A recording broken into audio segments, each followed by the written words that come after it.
comenzamos. Háganos usted un contagio regresivo, ¿no? 3, 2, 1. 3, 2, 1. Ya, 3, 2, 1. Acción. Hola, ¿cómo están? Estamos en una nueva oportunidad para poder conversar en este podcast que hemos denominado Labcast junto a nuestros queridos profesores y académicos. En primer punto, saludar a Luz Poblete, nuestra secretaria general de la Facultad de Economía y Gobierno, quien, aparte de ser una persona con mucha experiencia en el mundo de los recursos humanos, ella es psicóloga, también expresidenta del partido Evópoli, nos acompaña también con su buena onda y su energía siempre. Así que, ¿cómo estamos, Luz? Oye, feliz de estar aquí en el primer programa, este primer podcast que estamos haciendo junto a la Escuela de Gobierno. Así que feliz de poder entregar experiencia, conocimientos y compartir con los estudiantes. Muchas gracias, Luz. Y como bien decía nuestra secretaria general, este es un espacio para poder conversar de los temas contingentes, pero también desde una mirada académica. Y en ese contexto, que nuestros estudiantes se puedan informar sobre los temas que nos importan a los chilenos. Y en ese sentido quisiera saludar también al director del Laboratorio de Democracia y Gobierno, el profesor Kenneth Bunker. ¿Cómo está, profesor? Muy bien, muchas gracias, Hugo, por esa gentil introducción. Sí, bueno, este es el primer programa, estamos desarrollando esta agenda nueva de conversaciones donde vamos a tratar de darle un ángulo de investigación, de ciencia, de evidencia, pero también de práctica, de experiencia participando en el mundo político, social de Chile. Y nada, este es un programa que está hecho para los estudiantes de la universidad, en especial desde la Facultad de Economía y Gobierno y del Laboratorio de Democracia y Gobierno. Así que feliz de estar aquí. Muchas gracias, profesor. Y bueno, también, obviamente, yo tengo un sesgo. Yo saludo especialmente a mi estudiante de Administración Pública de nuestra querida Casa de Estudio de la Universidad de San Sebastián, que hace posible que tengamos este espacio de conversación. Y en ese sentido, estamos en una época muy movida, con muchos temas abiertos, muchos debates, y como nos gusta a nosotros, en el fondo, dos cucharillas a la papa, quisiéramos poder conversar con nuestros panelistas sobre el tema, yo me atrevería a decir número uno de lo que es sobre todo la segunda parte del año 2023, que tiene que ver con este plebiscito constitucional. Entonces, quisiera poder escuchar sus opiniones, su mirada desde esta perspectiva, como bien decía el profesor Bunker, que combina la teoría, pero también con la práctica. Así que, en ese sentido, Luz, quisiera partir contigo, que nos pudieras dar tu mirada, tu visión general sobre este tema, que es tan contingente y tan importante para todos los chilenos.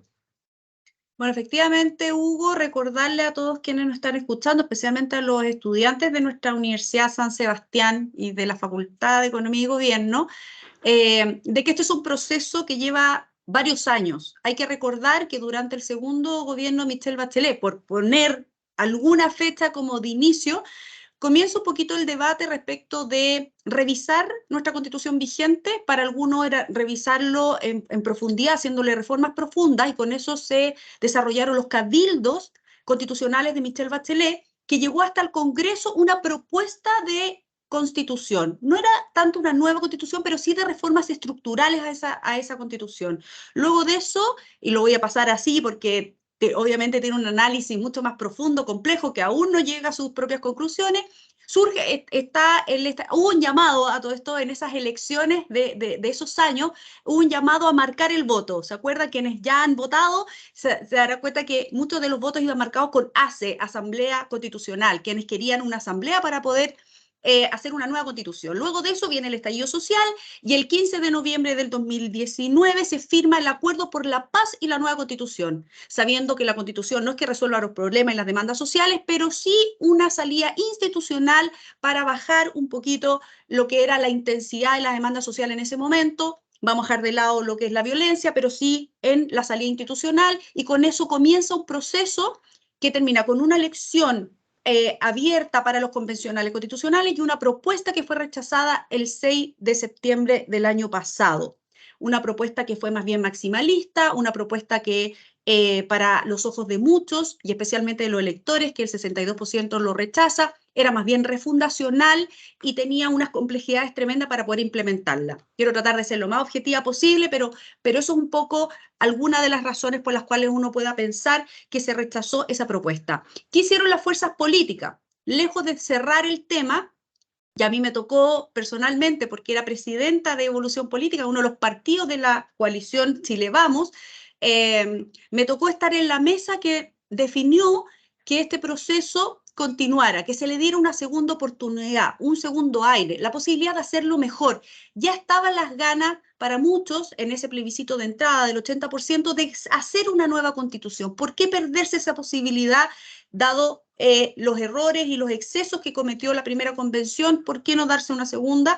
Y en esto se firma otro acuerdo, que es el Acuerdo por Chile, que instituye un proceso. Primero, que se pusieran como condición, ¿verdad?, como requisitos de este nuevo proceso, 12 bases constitucionales o 12 bases institucionales. ¿Para qué?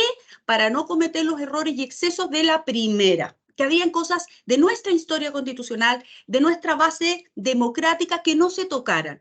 Luego de eso, el Congreso elige una comisión de expertos. ¿Qué hace esa comisión de expertos? Mitad y mitad, equitativa, mitad de izquierda, mitad de derecha, mitad mujeres, mitad hombres, paritaria, que lo que le presentó a los consejeros, que fueron elegidos popularmente, un anteproyecto, es decir, un borrador de constitución para que ellos trabajaran, profundizaran, actualizaran, modificaran, ajustaran y efectivamente saliera la propuesta que hoy vamos a votar el 17 de diciembre. Este Consejo Constitucional fue elegido en forma popular, fueron 50 integrantes y esos 50 integrantes han trabajado todos estos meses para ya haber entregado al presidente de la República esta propuesta que hoy día está en campaña, están todos los ánimos para ella y va a ser un poco el tema de conversación de hoy. Entonces el 17 de diciembre se va a votar a favor o en contra de la propuesta que hicieron los consejeros. Espero que haya sido un buen resumen, es harta agua, Oye, ha pasado bajo el puente, pero ojalá poder cerrar este proceso este 17 de diciembre. Oye, pero espectacular para poder contextualizar nuestra discusión. Entonces, en ese sentido, probablemente algunos de nuestros estudiantes, que me imagino de los de teoría del Estado, que es el curso que imparto yo este semestre, estarán mirando, Luz abre una serie de interrogantes y preguntas. Entonces, en ese contexto, profesor Bunker, si usted nos puede ilustrar respecto a aquellos elementos como que están en la discusión. Hablábamos en un momento de la eliminación del Senado, hablábamos de cambio del sistema político, entonces quizás son parte de los elementos que estuvieron en la discusión y que van a seguir dentro del debate. Así que si nos puede, profesor Bunker, ilustrar sobre esto, sería espectacular. Sí, no, oye, primero felicitaciones a Luz, tremendo resumen de lo que ha pasado en los últimos años, porque uno se olvida, pero ya van 4 años del estallido social y han pasado hartas cosas.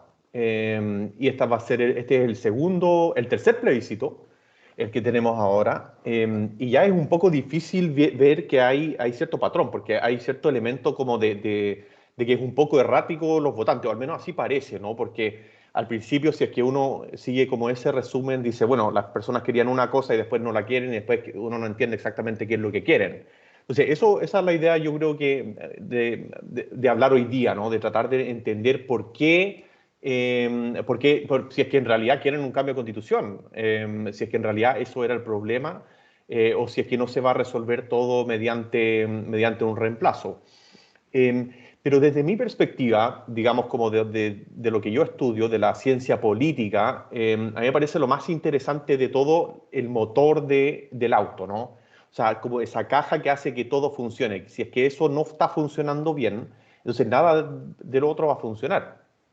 Y lo que yo estoy siguiendo con mayor detención es el sistema político, el sistema de gobierno, porque si tenemos un gobierno que funciona, todo lo demás debiese funcionar relativamente bien, si es que hay elecciones con periodicidad, si es que hay elecciones que son transparentes, libres, entonces nosotros elegimos a esas personas nos representan y lo que ellos deciden debiésemos estar relativamente claros. Entonces lo importante para mí, sea lo que sea, ya sea en este sistema, el anterior o el que venga, es que eso sea un sistema electoral justo para elegir al Ejecutivo, el presidente, que a su vez nombra a los ministros, pero también a los diputados, los senadores, los cores, los alcaldes, etcétera, de ahí para abajo. Entonces, lo que es interesante es que nosotros tenemos un sistema político que ha cambiado una vez desde 1989 en adelante. Antes teníamos, por ejemplo, el sistema binominal para elegir senadores y diputados. Después se hizo una reforma electoral el 2015-2017, que de hecho uno puede conectar un poco los efectos de esa reforma electoral, de esa institución, con todo lo que ha pasado después, porque vino una fragmentación del sistema de partidos que para algunos que estamos mirando lo que está pasando tiene un poco de responsabilidad, ¿no? Que se hayan fragmentado tanto el sistema, de que se haya perdido esa cierta estabilidad política, uno puede un poco sindicar como al menos un propulsor de esta demanda ciudadana que vino después. Pero en el fondo, hoy día, en el primer proceso constituyente, se propuso un sistema electoral y un sistema de gobierno que era bastante extremo. O sea, a mí me parecía un poco maximalista también lo que se hizo ahí.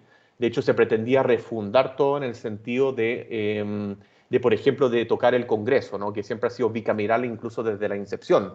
Desde 1833 tenemos un Congreso bicameral y se quería eliminar el Senado.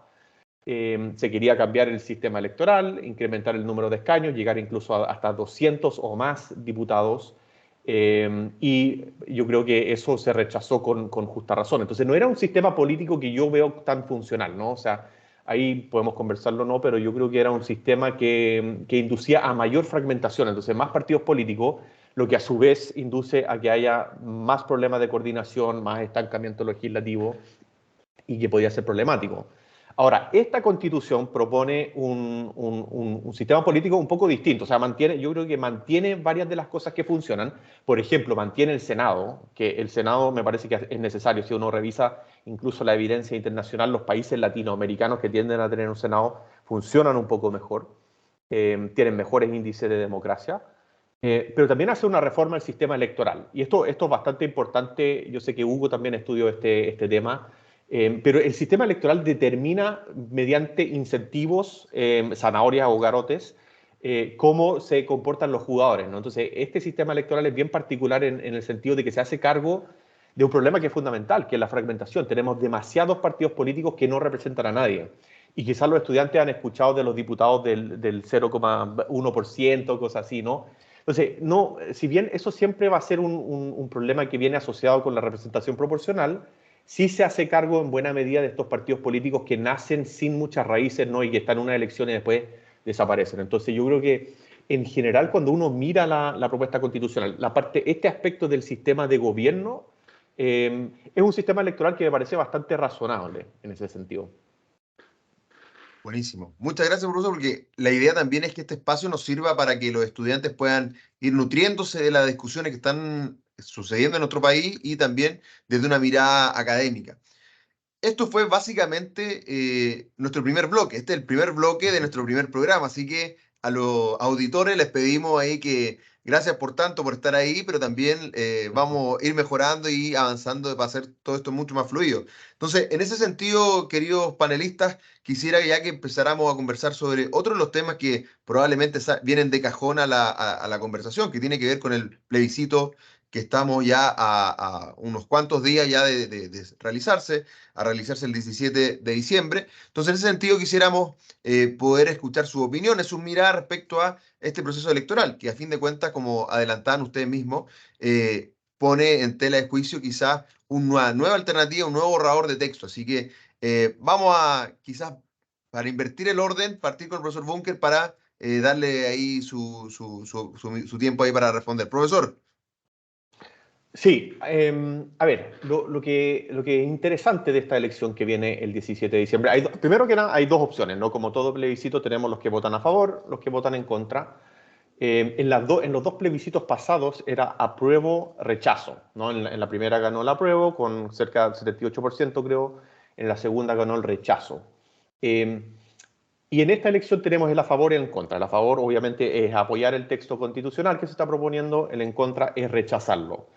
Y ahí hay una pregunta que está dando vueltas sobre qué pasa si es que se rechaza o si se aprueba, ¿no? O sea, ¿cuánto continúa esto? Porque después de 4 años de que se está debatiendo este tema constitucional, este problema constitucional, hay poca fe con que se va a archivar todo el proceso. Entonces, eso es un tema que es importante, pero lo que sí es relevante decir, creo yo, para las personas que todavía no han decidido, es que a mí me parece que lo que indica la evidencia, incluso cuando uno mira las encuestas, es de que hay polos políticos que apoyan ciertas opciones y que se mantienen consistentes en el tiempo, ¿no?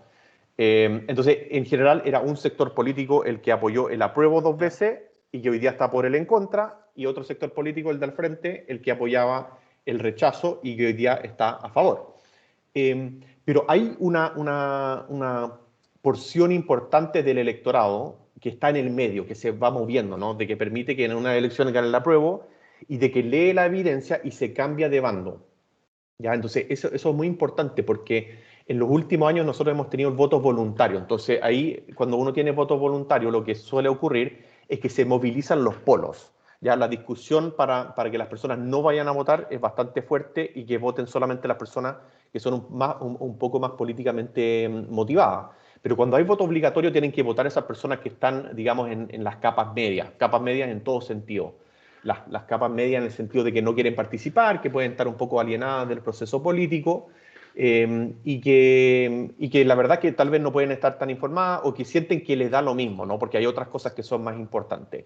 Entonces, cuando nosotros tenemos voto obligatorio, como en este caso, toda esa porción de personas que está en el medio tiene que entrar.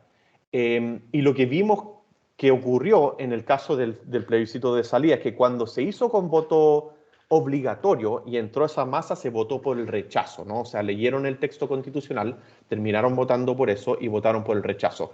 En el plebiscito de entrada votó menos gente, era un voto voluntario, votó bastante gente en general para la tradición electoral de participación, pero votaron mucho más personas en el plebiscito de salida, casi 8 millones, si no me equivoco. Entonces, eso es bastante alto. Entonces, eso es lo que va a ser interesante aquí, ver cómo se comportan estas personas que están en el medio, ¿no? Que no son personas que están políticamente motivadas las personas que están votando, sino que es la gran clase media, las personas que no se interesan por la política y que podrían ver que hay otras cosas que están pasando en el país que no es solamente lo constitucional. Entonces, ahí también hay un debate sobre cuánto es sobre la Constitución este plebiscito, ¿no? Porque yo puedo votar a favor o en contra en base a mi juicio con respecto al gobierno o a la oposición o la economía hoy día o la situación con la delincuencia, hay varias razones. Pero eso es lo interesante, ¿no? Ver que cuando tenemos este voto obligatorio, ver cuántas personas entran e inclinan la balanza. Buenísimo, muchas gracias, profesor. Y obviamente sale ahí a la palestra la discusión de los determinantes del voto, que es parte de una de las teorías más relevantes de ese fenómeno. Entonces, Luz, obviamente hay que darle esto una bajada también desde la dimensión teórica que nos señala el profesor respecto a los efectos que esto también podría tener. Así que quisiera poder escuchar tu opinión respecto a esta gran interrogante que tenemos como país, que es el 17 de diciembre. Así que, por favor. La audiencia es toda suya. Sí, mira, escuchando al profesor, efectivamente acá tenemos primero el efecto del voto voluntario versus un voto obligatorio. Y como el voto obligatorio ha sido reciente con una nueva generación, porque recordemos que el voto voluntario, quienes hoy día tienen 18, son mayores de 18, es distinto a los que votaron por última vez antes de que cambiara la ley hacia el voto voluntario. Entonces, ahí hay una masa, como dice el profesor, que es importante decir, ¿cuánto de esa masa nosotros estamos ciegos a cómo van a votar? Porque la naturaleza de esta votación es distinta a incluso la del año pasado, pensando que la propuesta era muy distinta y el contexto sociopolítico era muy distinto para esa votación de plebiscito, aunque solo haya pasado un año. ¿Ok? Entonces, hay una masa importante que son indecisos, que no saben por qué van a votar real y que probablemente decidan su voto, y ahí también la evidencia, el profesor me puede decir, pero lo que yo conozco de la evidencia es que decide su voto la última semana e incluso el último día. Eso a nivel mundial, especialmente con voto obligatorio. El otro es un voto que yo le he llamado el voto silencioso, de ese que dice, sí, voy a ir a votar porque es obligatorio, pero no te voy a decir mi voto, por pudor, porque pertenece a un sector y no quiere decir por qué va a votar, porque en realidad lo más importante, el ciudadano responsable nomás, el buen ciudadano va a votar, pero no tiene por qué decirte por qué va a votar, y que no es necesariamente el indeciso, ¿me explico? Que es el voto silencioso, el pudoroso, que le he llamado. Y el otro es el ciego, porque simplemente, ojo, que en esta elección, y me puedo equivocar, pero mi intuición me dice que también puede haber, dado el desinterés, y ahí le meto otro factor, que es el emocional, ¿no? No tiene el mismo interés, no existe el mismo entusiasmo, no es un voto épico como lo fue en el plebiscito del año pasado con el rechazo. La gente está cansada, no quiere ver a los políticos discutiendo, no siente que este es el tema medular para su vida diaria, cotidiana, y sus problemas y sus demandas. Sienten que no avanzan los políticos realmente lo relevante, están gastando tiempo y recursos en esto. Entonces, ese desinterés también puede darse que una porción importante vote nulo. Recordemos que una cosa es el voto obligatorio, tenemos la opción de a la favor, tenemos el del en contra, pero también, y con esto yo todo lo contrario, me encantaría que todos tuvieran una posición respecto a algo tan relevante como es la próxima Constitución, pero sí convengamos que existe la opción también de el nulo. ¿Y cuáles son como los argumentos a favor o en contra? Si nosotros los pudiéramos dividir en los grandes temas de las campañas políticas que estamos viendo hoy día en la calle. Para los a favor, esto es primero que es un proceso totalmente distinto al que se dio el año pasado y por lo tanto es una oportunidad de mantener una base de nuestra historia constitucional, de agregarle novedad en eso, el profesor ya lo hablábamos, en el sistema político, de gobierno, electoral, que es importante, que son avances, que es una evolución de nuestro sistema, muy importante para evitar o minimizar, a mí me hubiese gustado que hubiesen sido un poquito más radicales en el cambio de los sistemas políticos, pero al menos te da una base distinta para poder corregir lo que ha pasado con las últimas reformas al sistema político. También tenemos derechos sociales que antes no estaban contemplados y en eso, como mujer, tengo que decir que sí se avanza en derechos de la mujer, en el equilibrio laboral familiar, en lo que son las discriminaciones en el sistema de salud, en el sistema laboral respecto del salario, o sea, solo por nombrar algunas cositas que hoy día están consagradas. También hubo, por fin, un reconocimiento a los pueblos originarios, que recordemos, todos los gobiernos han prometido y ninguno lo había consagrado finalmente en la Constitución.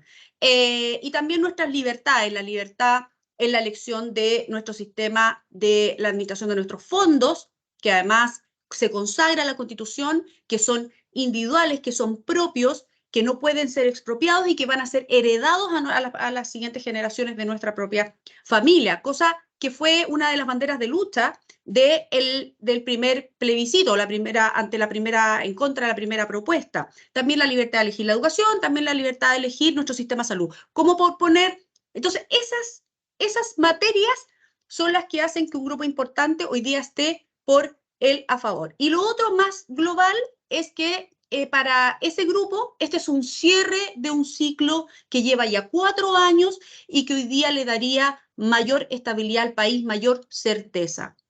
No quiero no decir los argumentos del en contra, que es una opción igualmente válida. ¿Qué dicen los del en contra? Que esto no sería un cierre, que para ellos el cierre es decir, votemos en contra y hagamos las reformas a la Constitución actual, que recordemos, se bajó el quórum para poder hacer modificaciones a la Constitución vigente. No quiero ser latera, no quiero ser técnica en eso, pero sí decir que lo que más se argumentaba respecto de la Constitución vigente era que tenía un candado constitucional con un 2/3, o sea, si el 2/3 del Congreso no quería hacer una modificación constitucional, entonces las cosas quedaban tal cual. Hoy día eso se bajó a 4/7 del Congreso o de las cámaras, y eso hace que obviamente el umbral para poder hacer reformas profundas a la Constitución sea una llave de paso para hacer aquellas que para la izquierda o para el sector hoy día en contra pudiesen modificar. Entonces para ellos también es un cierre, entre comillas.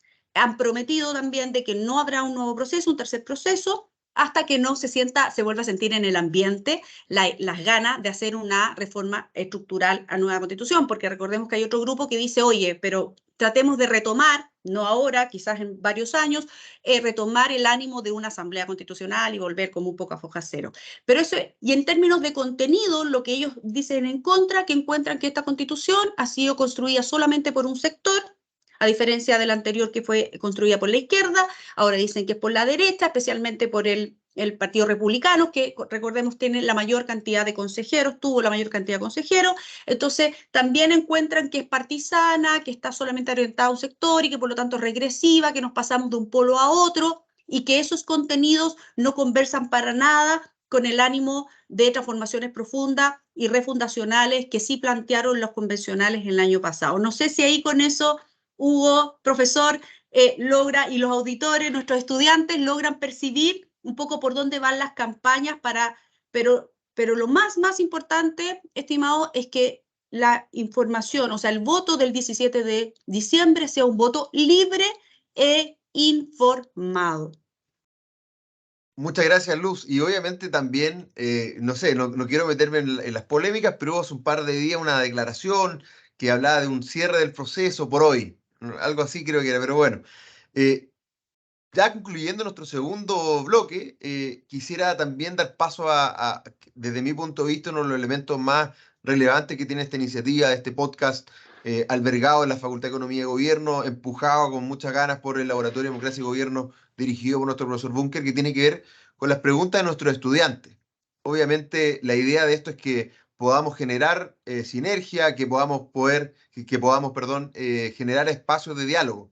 Y en ese sentido, quisiera leer un par de las preguntas que hemos recibido vía nuestros canales, redes sociales, vía correo, etcétera, hasta por paloma mensajera incluso. Pero bueno, voy a partir con algunas preguntas para que puedan tomar nota nuestros panelistas, que tiene que ver con la primera pregunta de Felipe Banda, estudiante de tercer año en nuestra carrera de Administración Pública, que nos señala: ¿la propuesta de nueva Constitución incentiva los acuerdos políticos entre el Poder Ejecutivo y el Poder Legislativo? Si a usted les parece bien, voy a leer un par de preguntas para que podamos juntarlas y ahí vamos contestando. La segunda pregunta de nuestra presidenta del Centro Estudiante, Valentina Barraza, que nos señala: ¿cómo ha impactado el proceso constituyente en Chile en el sistema político y social del país? Yo creo que esta pregunta es medular porque tiene una serie de implicancias también desde el punto de vista social, etc. Voy a ir a la pregunta de nuestro querido estudiante Matías Faure, de primer año. ¿Qué tan factible es la expulsión gradual de inmigrantes ilegales? ¿Hay herramientas actualmente para eso? Matías se metió en unos temas candentes, me atrevería a decir, del debate. Así que, si les parece a otros panelistas, partir con estas tres preguntas para que podamos tener una mirada mucho más global. Así que, como ya invertimos el orden, lo dejo a libre albedrío. ¿Quién quiere partir? Sí, yo creo que el profesor está pintado para contestar la incentivar los acuerdos y yo ya Sí. lo puedo bajar a la realidad de los Eso. partidos y de las Sí. instituciones. Mira, en la pregunta de Felipe Banda es muy interesante, de hecho es fundamental, ¿no? Porque las democracias que funcionan bien son democracias donde todo está coordinado. Es como decía en el comienzo, es una máquina aceitada, ¿no? Es un motor que funciona. Un motor que funciona bien es uno donde el ejecutivo se comunica bien con el legislativo, donde hay cierto ritmo, donde no se puede ir demasiado rápido ni demasiado lento. Entonces, encontrar ese punto perfecto es importante. Mira, y para ver si es que esto funciona mejor de lo que tenemos hoy día, podemos dar un par de ejemplos. Como decía al comienzo, yo creo que uno de los grandes problemas que tiene el sistema político hoy día en Chile es que las barreras son demasiado bajas para que participen demasiados partidos políticos. Y si es que uno quiere tomar ese argumento y llevarlo un poco al extremo, uno puede ver qué es lo que pasó en el caso de la elección del Consejo Constituyente, donde se permitió que compitieran listas de independientes en todo Chile, listas de independientes que eran básicamente partidos políticos que competían a nivel local sin raíces en la sociedad, sino que una coordinación momentánea, contextual, que solo dependía de esa elección. Y entraron muchos partidos políticos o estas listas de independientes al Congreso y finalmente terminó siendo una asamblea disfuncional. Entonces, cuando uno tiene demasiados jugadores entrando en el sistema político, ahí se tensiona mucho y se tira y hay demandas que vienen desde distintos lados, ¿no? Y finalmente, finalmente hay una descoordinación entre todos los sectores políticos, no se pueden alcanzar los acuerdos, a veces se alcanzan acuerdos, pero son entre distintas coaliciones, se forma este fenómeno que se llama coaliciones fantasma, que uno ve que pasa mucho en Ecuador, donde a veces la derecha negocia con la izquierda con la derecha, y ahí simplemente no tiene mucho sentido. Tal vez, bueno, hay varios ejemplos que hemos visto en los últimos años, pero ciertamente que haya demasiados partidos políticos, demasiados jugadores, en este caso independientes, es un poco disfuncional. Entonces, eso no ayuda a que el presidente pueda tener un programa que funciona, porque va al Congreso, ponte tú, con uno de sus proyectos que se llama Un Mensaje, se lo entrega a los legisladores y los legisladores dicen, bueno, ¿con quién tengo que hablar para conseguir los votos? Y si tú tienes solamente 2 o 3 o 4 otros partidos políticos, quizás es un poco más fácil, pero cuando tienes 28, se hace un poco difícil. Y yo creo que esta propuesta se hace un poco cargo de eso. Sube las barreras de entrada por medio de incentivos, ¿no? O sea, tiene un sistema electoral que es distinto, que es igual al que tenemos ahora, pero con algunos detalles que son suficientemente distintos para que los incentivos a competir sean más bajos. Entonces no van a ser tantos partidos políticos los que van a ir a las elecciones, van a ser menos partidos y con eso van a ganar menos partidos políticos, vamos a tener un Congreso más funcional. También disminuye el número de legisladores, que es básicamente el número de nódulos o de lugares donde yo tengo que ir para negociar. Entonces tengo que pedir el voto a menos personas, eso hace un poco más difícil o reduce la posibilidad incluso de temas como corrupción.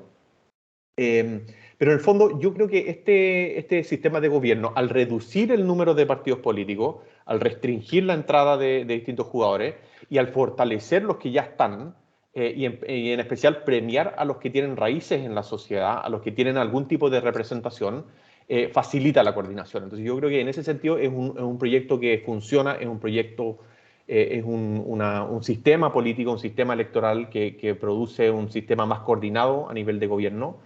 Y en ese sentido, obviamente, es deseable, porque si es que, de nuevo, uno piensa esto, que el sistema político es el motor, y después se puede ir decorando, incluso se puede ir reformando, porque esto viene no tiene por qué ser permanente, no tiene un quórum de 3/5 para cambiar.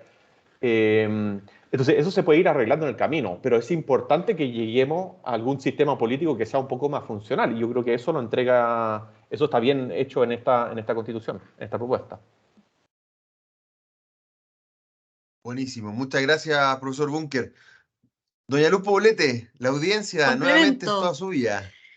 Complemento lo que dice nuestro querido Kenneth, profesor, porque creo que también este sistema, primero mantiene, yo siempre pienso en mantener las bases como sólidas, democráticas, que han permitido el desarrollo de este país, ¿verdad? Y lo primero es que se mantiene el presidencialismo. Es cierto que la idea es poder distribuir el poder ejecutivo, que es el presidente, el Congreso, que es el legislativo, ¿verdad? Y el poder judicial, que aquí no está nombrado, pero siempre tenemos que ver este triángulo que se mantenga en un correcto equilibrio de los poderes, que nadie tenga más poder y que siempre se necesita uno u otro para poder equilibrar las decisiones que son importantes. Entonces, ¿por qué es tan relevante que por fin tengamos una propuesta que cambie el sistema o mejore o le meta nuevos elementos al sistema político? Porque durante todos estos años es muy difícil hacerlo cuando tú eres juez y parte. O sea, si esta ley, esta reforma se hubiese hecho siempre dentro del Congreso, resulta que tú eres juez o parte y siempre vas a, lamentablemente, en Chile, el sistema político, el modelo político es cortoplacista, es reaccionario. Reacciona a lo que está pasando en la contingencia, la urgencia. Le cuesta mirar a largo plazo, le cuesta pensar en políticas de Estado, y las reglas del juego que podemos tener dentro de una Constitución nos permite ordenar un poco eso porque fue hecho desde afuera. Es importante que nuestros estudiantes entiendan esto a la hora de poder entender por qué estas modificaciones, que a veces parecen tan simples como reducir el número, como aumentar el umbral, reducir el número de parlamentarios. Recuerden que esta propuesta constitucional lo que dice, reduzcamos el número para que pueda hacer una mejor coordinación y poder llegar a los grandes acuerdos, subiendo también el umbral de quienes sean elegidos. Recordemos que hoy día no hay umbral, no existe, tú llegas y entras, puedes tener menos del 1% y por nuestro sistema proporcional tú entras. Es mantener el sistema proporcional para no volver al binominal, porque para qué vamos a volver, pero aumentando el umbral de un 5%. Eso es muchísimo, y lo dice una ex secretaria general y una ex presidenta de partido pequeño, nuevo, que quiere tener su representación, pero que se la va a tener que jugar con todo para poder realmente representar y llegar a su umbral del 5%, porque si no, efectivamente van a desaparecer, porque es justo para el votante sentir que su voto, que ya entra en una proporcionalidad y en unos algoritmos más o menos, y en unas proporciones, y que de repente salga elegido alguien que es mucho menor o que incluso desplace a otro que tiene la mayoría. Es un poco inentendible. Entonces, al menos un umbral de 5%, créanme, cuesta mucho llegar a un 5% a nivel nacional o incluso dentro de tu distrito, va a ser algo que va a permitir que tú como votante también sientas que estás bien representado en esa discusión adentro del Congreso. Pero lo otro que quiero mencionar, nosotros estuvimos también con los padres de la Constitución de Andorra, de España, que nos decían, oye, ustedes han hecho un proceso muy ordenado, esta posibilidad que tienen de presentar a Chile, a los ciudadanos, una propuesta constitucional tan ordenada, con bases, con expertos funcionando ahí, con elección popular, va a permitir algo que es fundamental para la democracia en este sistema político, que es la alternancia del poder. Creo que el sistema político tiene que permitir que cualquier presidente electo pueda gobernar, pueda avanzar a través de los acuerdos, de las mayorías, de las cosas importantes, ojalá políticas de Estado, ojalá con modernización del Estado, que otro punto que podemos tocarlo en otro programa, pero con todo eso va a permitir una alternancia del poder, un equilibrio entre las fuerzas y los poderes de decisión y por lo tanto poder avanzar y darle gobernabilidad y estabilidad al país que hasta el momento no ha tenido y no ha tenido hace varios años. Muchas gracias, Luz. Y la verdad que cuando uno se entretiene, el tiempo vuela. Estamos ya dando término a nuestro tercer bloque, pero antes de cerrar nuestro primer episodio de este podcast que hemos generado aquí desde la Facultad de Economía y Gobierno, quisiera darle un minuto de confianza que nos salga aquí digamos, de la transmisión respecto a algún tema que ustedes crean importante destacar y que sea importante para ustedes remarcar de cara a este proceso constitucional y también a lo que está pasando en nuestro país. Así que, profesor Bunker, ahí su minuto de confianza, que ojalá sea un minuto y en el fondo podamos darle algún tip a nuestros estudiantes o alguna recomendación, algún documento, paper, todos bienvenidos. Así que, por favor, ilústrenos, profesor Bunker. Perfecto, voy a tratar de hacer esto en un minuto.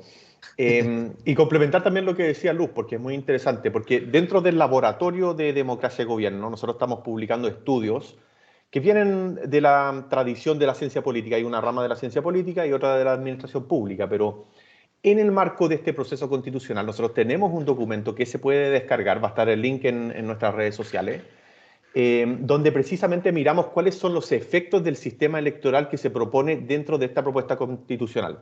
Entonces yo invito a los alumnos a que puedan leer esa propuesta para entender un poco cuáles son los efectos de esa regla electoral. Cuando uno piensa en ciencia política o comentaristas políticos, muchas veces piensa como en algo blando, ¿no? Que uno que está dando la opinión y que no hay, y de que en el fondo es un poco que va variando según la persona, pero la verdad es que de la ciencia política hay herramientas específicas para entender cuál es el efecto de ciertas regulaciones. Y lo que nosotros mostramos en uno de estos estudios es si es que aumenta o disminuye, si disminuye en este caso el número de escaños en el Congreso, a cuántos partidos cae el sistema de partidos, ¿no? O sea, cuál va a ser el efecto ahí. En el caso, por ejemplo, de los economistas o del Banco Central, cuando deciden subir la tasa de interés, eso tiene un efecto sobre la circulación de dinero, bajan y caen los precios, pero uno tiene que saber exactamente cuánto cae, ¿no? Y esto en ingeniería electoral es un poco lo mismo. Así que los invito a ver eso, los invito a ver cuáles serían los efectos de esta regla electoral sobre el sistema de partidos. Y cualquier cosa, obviamente, ponerse en contacto con nosotros si es que quieren ser parte del equipo, si quieren escribir algún estudio con nosotros, o incluso que manden sus preguntas a este programa para que los podamos responder. Oiga, y también tenemos redes sociales nuevas, profesor Bunker.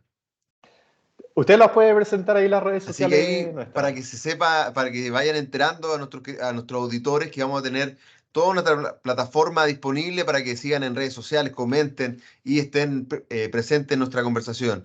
Se pasó un poquitito, profesor, pero no importa. Primer programa, vamos a ir afinando el instrumento. Así que, Luz, Estamos perdonados. por favor. Eso, por favor. Bueno, lo mismo, yo solo agregar que además de las preguntas, inquietudes que pueden transmitirnos a través de nuestras redes sociales y también obviamente desde la cadena interna de la Universidad San Sebastián, la Escuela de Gobierno, la Escuela de Economía y por supuesto toda la universidad y todos los estudiantes que nos están escuchando, también nos puedan proponer temas para nuestros programas y futuros programas. La idea es que sea interesante para ustedes, que podamos tener esta discusión o a través de sus preguntas, ¿verdad? O comentarios. Quién sabe, también invitarlos a alguno de estos programas. Vamos a ir variando también para darle dinamismo.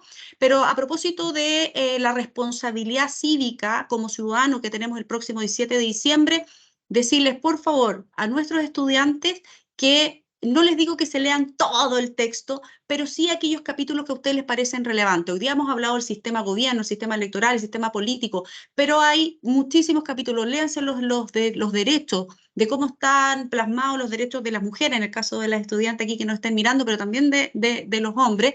Creo que hay mucha temática novedosa que no caigan en la fake news, no caigan solamente en el contenido populista de ambas campañas. Quiero que usted, estudiante, como adulto responsable, vaya, se informe y vote libre, pero con una opción el próximo 17 de diciembre. Ese es mi llamado. Buenísimo. Muchas gracias, Luz. También para cerrar, ya que estamos aquí, también me quiero sumar a este minuto y algo muy, muy cortito, muy sencillo. Nuestros desafíos como país están ahí a la vista. Tenemos una serie de situaciones que hacen imperiosa que nos involucremos, ya sean estudiantes, sean académicos, actores políticos, lo que sea. Es necesario lo mejor de nosotros para poder hacer frente a este tipo de situaciones. Y obviamente la discusión constitucional, que no es nada más ni nada menos que las reglas del juego democrático, es importante que nos involucremos. Así que como carrera de administración pública, como escuela de gobierno y para qué decir, como facultad de economía y gobierno, vamos a estar a disposición para poder aportar y contribuir al debate público. Así que agradecer enormemente a nuestros panelistas, a Kenneth Bunker y obviamente a Luz Poblete, que hacen posible que podamos tener este espacio de conversación y diálogo de cara a los desafíos de nuestro país. Así que muchas gracias, gracias por tanto, perdonen lo poco, pero bueno, vamos a ir mejorando y generando cada vez más instancias. Así que un aplauso para cada uno de ustedes y que podamos seguir haciendo este tipo de espacios. Muchas gracias. Chao. Chao, gracias. Gracias. Chao, chao. Y corte. Tito,